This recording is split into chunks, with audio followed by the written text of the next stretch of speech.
বেশি বেশি ইস্তেগফার, তাওবা, এটা অত্যন্ত জরুরি। কারণ আমাদের নবীর জীবনে কোনো গুনাহ ছিল না, যার আগের পিছের সব মাফ, তারপরেও তিনি ৭০ মাররা, ১০০ মাররা, ৭০ বার, ১০০ বার আল্লাহর কাছে তওবা করতেন। সুবহানাল্লাহ।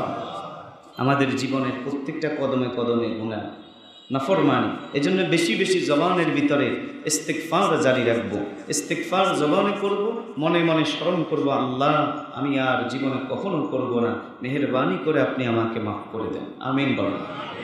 বিশেষ করে এ তাওবা ইস্তিগফার ক্ষমা প্রার্থনা রমজানে প্রত্যেকটা মুহূর্তেই করা যায়, কিন্তু বিশেষ কিছু মুহূর্ত আছে, এই মুহূর্তগুলা আমরা যদি করতে পারি আশা করা যায় আল্লাহ আমাদেরকে ফিরাবে না।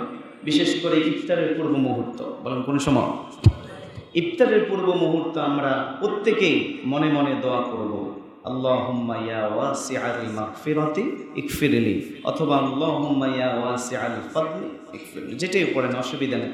ইস্তিগফার করবেন, একটু দোয়া করবেন, কান্নাকাটি করবেন। ওই সময় দোয়া কবুলের সময় আল্লাহ আমাদের প্রত্যেককে মূল্যায়ন করার তৌফিক দান করবেন। এবং ভোর রাত্রে আমরা তো সকলেই সাহারি খাওয়ার জন্য আলহামদুলিল্লাহ এখন উঠে যাই। এজন্য আমি আপনাদেরকে পরামর্শ দিব, রমজান মাস আমাদের প্রশিক্ষণের মাস। বলেন কিসের মাস? আমরা যদি একটি মাস তাহাজ্জুদের অভ্যাস করি, আশা করা যায় বাকি 11 মাস আল্লাহ তাহাজ্জুদ পড়ার জন্য আমাদের জন্য সহজ করে দিবেন। সুবহানাল্লাহ। আমরা যদি একটি মাস 5 ওয়াক্ত নামাজ জামাতে আদায় করি, আশা করি বাকি 11 মাস আল্লাহ তাআলা আমাদেরকে জামাতে নামাজ পড়ার জন্য সহজ করে দিবেন। সুবহানাল্লাহ। আমরা যদি একটি মাস সমস্ত গুনাহ থেকে বিরত থাকি, আশা করা যায় বাকি 11 মাস আল্লাহ সমস্ত গুনাহ থেকে আমাদেরকে বিরত রাখবে ইনশাআল্লাহ। আল্লাহ আমাদেরকে সেভাবে চলার তৌফিক দান করুন। ভোর রাত্রে সবাই তো একটু আগে উঠে যায়, অন্তত পক্ষে কম পক্ষে দুই রাকাত করে 4 রাকাত তাহাজ্জুদ পড়ুন। বলেন কয় রাকাত? এই সময় আলা মিন মুস্তাগফিরিন ফাগফির লাহ, আল্লাহ তাআলা দুনিয়ার আকাশে চলে আসেন, দুনিয়ার আকাশে এসে বলতে থাকেন, আসো কেউ ক্ষমা প্রার্থনাকারী, আমার কাছে ক্ষমা চাইবে, আমি তোমাদের জীবনের গুনাহ মাফ করে দিব। আলা মিন মুস্তাগফিরিন ফাগফির লাহ, আসো কেউ আমার কাছে রিজিক প্রার্থনা করবে, আমি আল্লাহ তোমার রিজিকের ব্যবস্থা করে দিব। আলা মিন মুবতালা আলা কাজা হাত্তা ইয়াতলু আল ফজর, এইভাবে সুবহে সাদিক পর্যন্ত আল্লাহ বান্দা বান্দীদেরকে ডাকতে থাকে। এজন্য আমার মুসলমান বাবারা, আমরা ভোর রাত্রিকে মূল্যায়ন করে দুই রাকাত তাহাজ্জুদের সালাত আদায় করে একটু ইস্তিগফার দুরূদ শরীফ পড়ে কিছু সময় আল্লাহর জিকির করে সুবহানাল্লাহ, আলহামদুলিল্লাহ, আল্লাহু আকবার, লা ইলাহা ইল্লাল্লাহ অন্তত 100 বার পড়ে ইস্তিগফার দুরূদ শরীফ পড়ে যদি 2 হাত তুলে 2 চোখের পানি ছেড়ে দিতে পারি, আল্লাহর কাছে তাওবা করতে পারি, অতীত জীবনের গুনাহগুলোকে আল্লাহ নেকি দ্বারা বদলায়া দিবে। সুবহানাল্লাহ।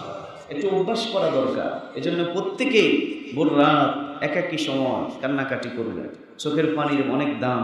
এই রমজান মাস পেয়ে যারা গুনাহ মাফ করাইতে পারলো না, আল্লাহ রাসূল তাদের প্রতি বদদোয়া দিয়েছেন। নাউজুবিল্লাহ। আল্লাহ আমাদেরকে রমজানের গুরুত্ব বুঝে আমল করার তৌফিক দান করুন।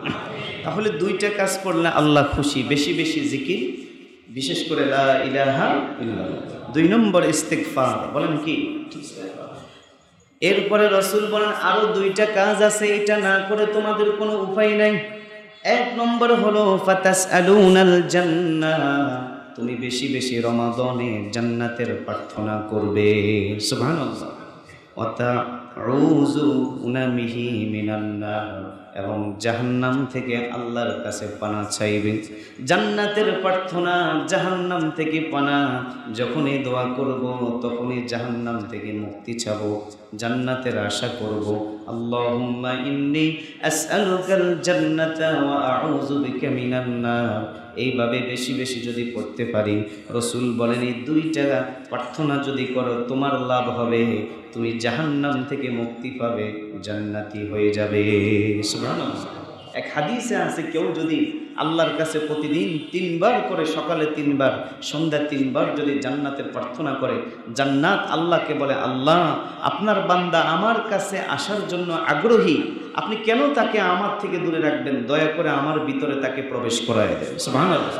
আবার জাহান্নাম থেকেও কেউ যদি সকাল সন্ধ্যা পানা চায়, জাহান্নামও আল্লাহকে বলে, আল্লাহ আপনার বান্দা আমার কাছে আসতে চায় না, সে আমার থেকে পানা চায়, দয়া করে আপনি তাকে আমার থেকে মুক্ত করে দেন। সুবহানাল্লাহ। এই জন্য আমরা বেশি বেশি জান্নাতের প্রার্থনা, জাহান্নাম থেকে পানা। কারণ কোরআনে আছে সূরা আল ইমরানের 185 নং আয়াতের শেষ অংশে আল্লাহ বলছেন, ফামান যুহজিহা আনিন নারি ওয়া উদখিলাল জান্নাতা ফাকাদ ফাজ ওয়া মাল হায়াতুদ দুনিয়া ইল্লা মাতাউল গুরুর। আল্লাহ তাআলা বলেন, যাকে জাহান্নাম থেকে মুক্তি দেওয়া হবে, জান্নাতে প্রবেশ করানো হবে, দুনিয়াতে সেই হলো সবচেয়ে বড় সফল কাম। সুবহানাল্লাহ।